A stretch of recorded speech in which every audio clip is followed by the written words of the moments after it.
Hello नमस्कार, मैं कपिल शर्मा अपने YouTube channel Hindi net achiever पर हार्दिक अभिनंदन करता हूं।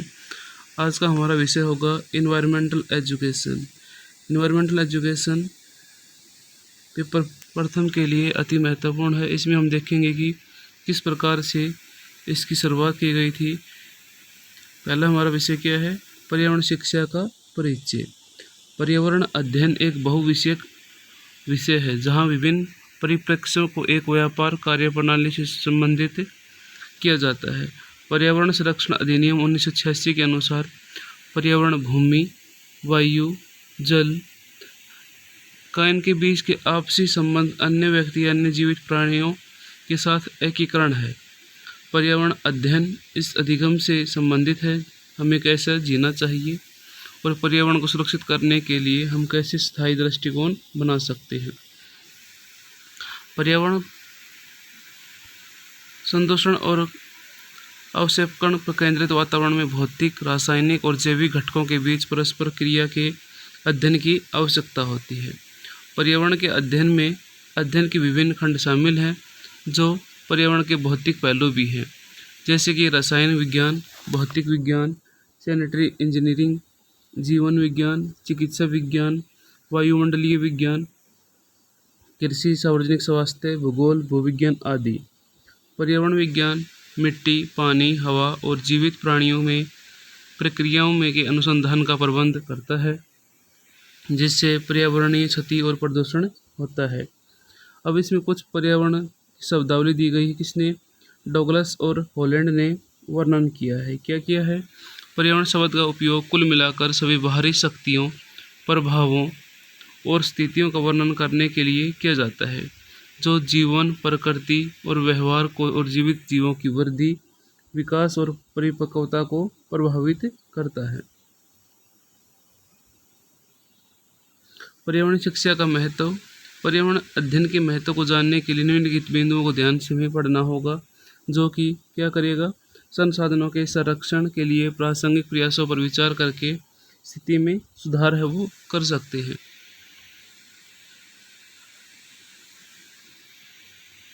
मानव और जानवर निवासियों, उद्यमों और अन्य चिंताओं में सुधार प्रभाव को बोझिल बनाता है। समुचित रूप से विकास करने की आवश्यकता है, क्योंकि हमारा अस्तित्व और पोषण सुलभ संसाधनों पर निर्भर करता है। ग्लोबल वार्मिंग और ओजोन क्षय, अम्ल वर्षा, समुद्री प्रदूषण और जैव विविधता जैसी पर्यावरणीय मुद्दे साधारणतः सामाजिक चिंताएं नहीं हैं, बल्कि सार्वभौमिक चिंताएं हैं हमारी वो। इसलिए इन्हें हल करने के लिए दुनिया भर के प्रयासों और सहायता की आवश्यकता वो हमें होती है। बागवानी विशेषज्ञों ने मिट्टी की समस्याओं की पहचान की है, जैसे सूक्ष्म पोषक तत्वों के कार्बनिक पदार्थ की कमी, मिट्टी की लवणता और मिट्टी के गठन की गिरावट। विश्व की जनगणना रिपोर्ट के अनुसार भूमि सहित प्राकृतिक संसाधनों पर बहुत अधिक बोझ है।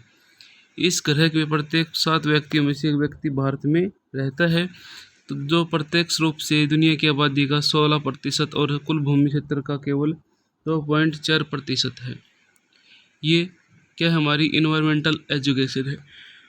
आगे क्या कहा है? ये वास्तविक दुनिया में उनके ज्ञान का पता लगाने और उनका उपयोग करने के लिए एक संबंध बनाता है। इसके अतिरिक्त ये छात्रों की सामाजिक, पर्यावरणीय, आर्थिक, समाजशास्त्रीय, प्रशासनिक चिंताओं के परस्पर संबंध को देखने में मदद करता है। पर्यावरण विज्ञान के ज्ञान के साथ छात्र बड़े पैमाने पर जन जागरूकता आंदोलन का हिस्सा बन सकते हैं। ये सेमिनार के माध्यम से हम लोगों को जागरूक कर सकते हैं। ये गैर शैक्षणिक शिक्षा है। कौन सी? इन्वायरमेंटल। शिक्षार्थियों को एक और अधिक मजबूत, हरियाली, स्थायी शिक्षा वातावरण बनाने का नेतृत्व करने का अधिकार देता है। ठीक है, आगे क्या कहा है?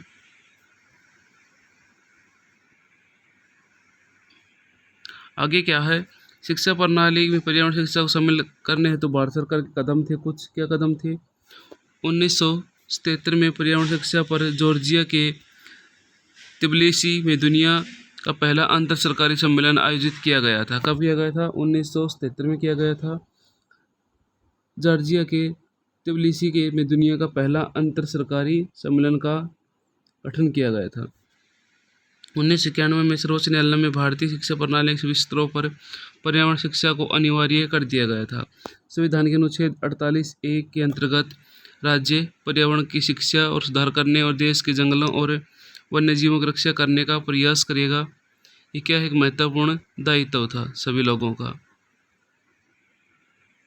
1986 में राष्ट्रीय शिक्षा नीति में ने कहा था कि पर्यावरण का संज्ञान लेने के लिए एक केंद्रीय आवश्यकता है, जिसे 1992 में नवीनीकृत किया गया था। भारत के अहमदाबाद में स्थित पर्यावरण शिक्षा केंद्र द्वारा शुरू की गई ग्रीन टीचर नामक पर्यावरणीय शिक्षा का दूरस्थ पाठ्यक्रम है। यह शिक्षकों के लिए 1 वर्ष का डिप्लोमा कार्यक्रम भी देता है। भारत में पर्यावरण अध्ययन पर 3 स्तरों पर नियंत्रित किया जाता है। कौन कौन से? प्राथमिक विद्यालय, मध्यम और माध्यमिक विद्यालय स्तर और कॉलेज स्तर। यूनेस्को, UNEP, MOEF, CEE आदि नामक अंतर्राष्ट्रीय संगठन भी पर्यावरण शिक्षा का समर्थन करने में सक्रिय है। 1991 में पारिस्थितिकी के 4 मूलभूत उद्यम विशिष्ट हैं, जो साकल्यवाद, पारिस्थितिक तंत्र, अनुकरण और संवाद। इनके माध्यम से हम इन्वायरमेंट एजुकेशन को आगे हैं वो बढ़ा सकते हैं। पारिस्थितिक के मूलभूत उद्गमों के साथ 1991 में पर्यावरण प्रशासन के 4 प्राथमिक तत्वों को भी माना गया है, जिनका उल्लेख है वो इस प्रकार से है। पर्यावरण पर मानवीय गतिविधियों का प्रभाव, मूल्य प्रणाली, सतत विकास हेतु योजना और डिजाइन, पर्यावरणीय शिक्षा। इनके माध्यम से हम इन्वायरमेंट एजुकेशन को उच्च स्तर तक ले जा सकते हैं। पृथ्वी के सतत विकास के लिए तैयार किए गए उद्देश्य को ध्यान में रखते हुए भारत ने संयुक्त राष्ट्र पर्यावरण के विकास सम्मेलन UNCED में योगदान दिया है, जिसे 3 से 14 जून के बीच 1992 को रियो डी जनेरियो, ब्राजील की राजधानी में समापन किया गया था। इसे पृथ्वी शिखर सम्मेलन के लिए समर्पित किया गया था।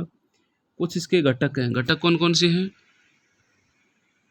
पर्यावरण के महत्वपूर्ण तत्वों का उल्लेख नीचे विस्तार से किया गया है, जो आप देखेंगे। कौन से? भौतिक तत्व, भूभाग, जल निकाय, जलवायु, मिट्टी, चट्टान, खनिज भौतिक तत्व हैं, जो मानव क्षेत्र को स्थिर अस्थिर भूमि का, इसके अवसर और सीमाओं को दोनों पर पाबंदी लगाते हैं। ठीक है, ये महत्वपूर्ण हमारी चीज़ें थी, किस प्रकार से हमने इनके बारे में देखा है। आगे हम इन्वायरमेंट के और टॉपिक लेकर आएंगे। तब तक के लिए खुश रहिए, मुस्कुराते रहिए, जीवन में आगे बढ़ते रहिए। जय हिंद, जय भारत।